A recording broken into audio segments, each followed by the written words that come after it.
প্রচন্ড শৈত্যপ্রবাহ চলছে। শীতের এই সময়ে নবী করিম সাল্লাল্লাহু আলাইহি ওয়াসাল্লাম বেশ কিছু আমলের কথা আমাদেরকে বলেছেন। আপনারা জানতে চেয়েছেন যে এই শীতকালে বিশেষ কোনো আমল আছে কিনা। আমরা যুবকরা মনে করি শীতের বিশেষ আমল হচ্ছে তাড়াতাড়ি বিয়ে শাদী করা।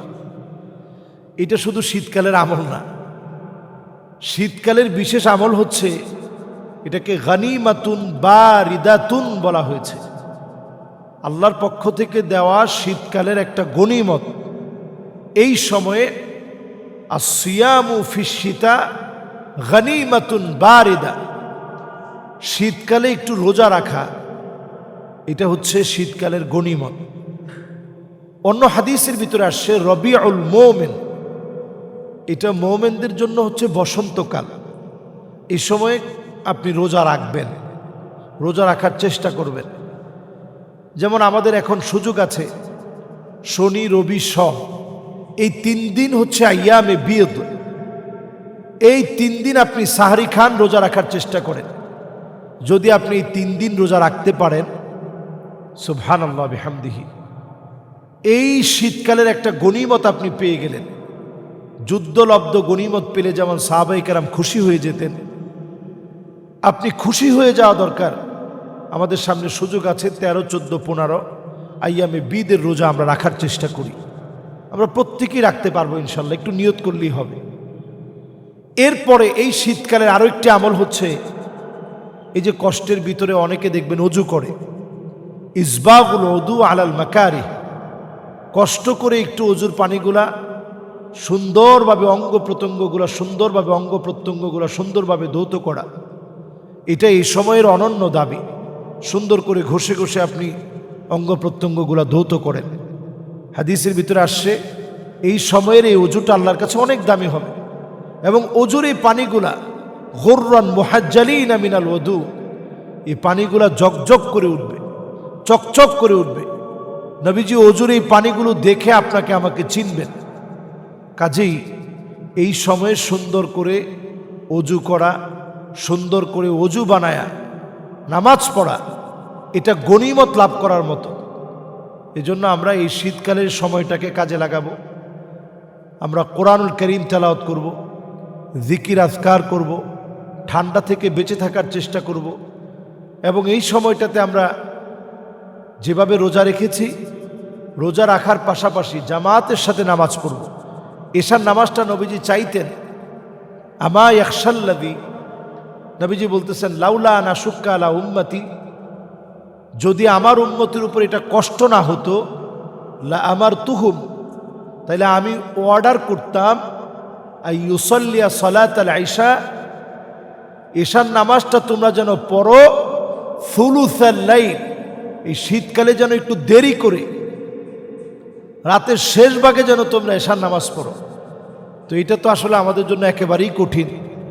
আমরা যেটা করি যে এই শীতকালীন সময়ে আমরা দেখা যায় বাংলাদেশের শীতকালীন সময়ে এশার নামাজটা পারলে আমরা আরও আগে দিয়ে দিই, 7:30টায় পড়ে ফেলি, কোনো জায়গায় 7টায় পড়ে ফেলি, মানে ওয়াক্ত হতে দেরি, নামাজ পড়তে আর দেরি নেই, আজান হতে দেরি নেই।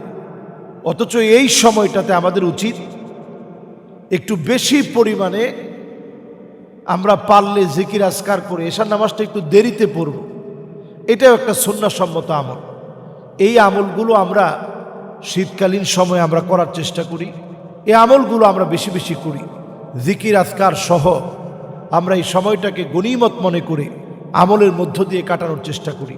আল্লাহ রাব্বুল ইজ্জাতুল জালাল আমাদের আমলগুলো কবুল করুক, শীতকালকে আমাদের জন্য গনিমত বানিয়ে দিক। আসসালামু আলাইকুম ওয়া রাহমাতুল্লাহি ওয়া বারাকাতুহু। একজন প্রশ্ন করেছেন যে নামাজ পড়া অবস্থায় যদি অজু ছুটে গেলে করণীয় কি? এটা আসলে লজ্জার বিষয় না, আমরা অনেকেই এই প্রশ্নটা সম্পর্কে জানতে চাই না। তো কখন আসলে নামাজের অজু ছুটে যায়?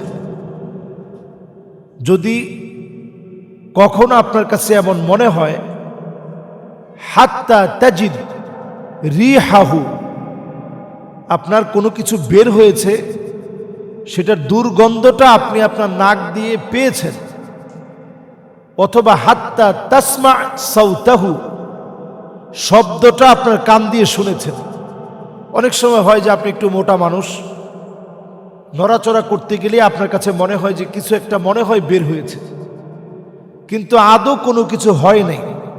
শরীয়তের এক্ষেত্রে কোনো লজ্জা নাই, স্পষ্ট করে মাসআলা বলে দেওয়া এটা শরীয়তের হুকুম। এজন্য যখনই আপনি এরকম মনে হবে যে আপনি ঘ্রাণ পেয়েছেন, গন্ধ পেয়েছেন অথবা আওয়াজ শুনেছেন, তখনই আপনার অজুটা ছুটে গেল। আপনি যেটা করবেন, যদি ওই নামাজ পড়াকালীন সময়ে আপনি ইমামের পিছনে ইক্তেদা করতেছেন, অজুটা ছুটে গেছে, আপনি গিয়ে অজু বানায় আসবেন। যদি এসে সেম রাকাত পেয়ে যান কোনো অসুবিধা নাই। যদি ওই রাকাতটা আপনার কাছ থেকে ছুটে যায়, শুধুমাত্র ওই একটা রাকাত আপনি মাসবুক হলেন, আগে যা পড়ছেন সমান সমান।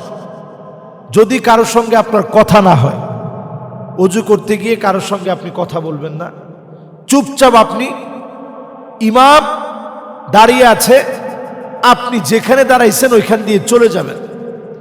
যদি লজ্জা পান মাথাটা ঢেকে চলে যাবেন, কারোর সঙ্গে কোনো কথা বলা যাবে না। অজু করে এসে আপনি নামাজে দাঁড়াবেন, যতটুকুন আপনি পেয়েছিলেন, ধরেন 2 রাকাত পড়ে আপনি গেছেন, তৃতীয় রাকাতে এসে আপনি পেয়ে গেছেন, তাশাহুদের পরে আপনার অজু ছুটে গেছে, আবার তৃতীয় রাকাতে এসে আপনি পেয়ে গেছেন, তাইলে কোনো রাকাতই আপনি মাসবুক হন নাই। আর যদি তৃতীয় রাকাতটা ছুটে যায়, আপনি একটা রাকাত ছুটে গেছে, শুধু অতিরিক্ত একটা রাকাত পড়বেন। পুরা নামাজকে আপনার দৌড়াতে হবে না, শুধু একটা রাকাত আপনি পড়েন। ইয়াসসিরু ওয়ালা তুআসসিরু, বাশশিরু ওয়ালা তুনাফফিরু। আল্লাহ ইসলামকে বড় সহজ করেছেন, কঠিন করে নাই। আল্লাহ শুভ সংবাদ দিয়েছেন, আপনাকে আমাকে কঠিন করে আল্লাহ তাআলা দুঃসংবাদ দেননি। ইসলামকে আল্লাহ তাআলা এতটা সহজ করে দিয়েছেন, যখন ইসলামের কোনো বিষয় আপনারা পড়বেন, জানবেন, খয়রুন লাকা মিন্নান তুসাল্লি আলফু রাকাআহ। একটা মাসআলা যদি নতুন জানার চেষ্টা করেন, 1000 রাকাতের চাইতে বেশি সওয়াবের কাজ। 1000 রাকাত নামাজ পড়লে যেমন সওয়াব হতো, এর চাইতে বেশি সওয়াব বান্দার আমল নামে আল্লাহ তাআলা দান করে দিবেন। সুবহানাল্লাহ বিহামদি। সুতরাং আমরা মাসআলা মাসাইল জানার চেষ্টা করব। আল্লাহ আমাদেরকে তৌফিক দান করুক, আমল করার সুযোগ দিক। নামাজের মাসালাগুলো অ্যাটলিস্ট আমাদের সবার জানা দরকার। আসসালামু আলাইকুম ওয়া রাহমাতুল্লাহি ওয়া বারাকাতুহু।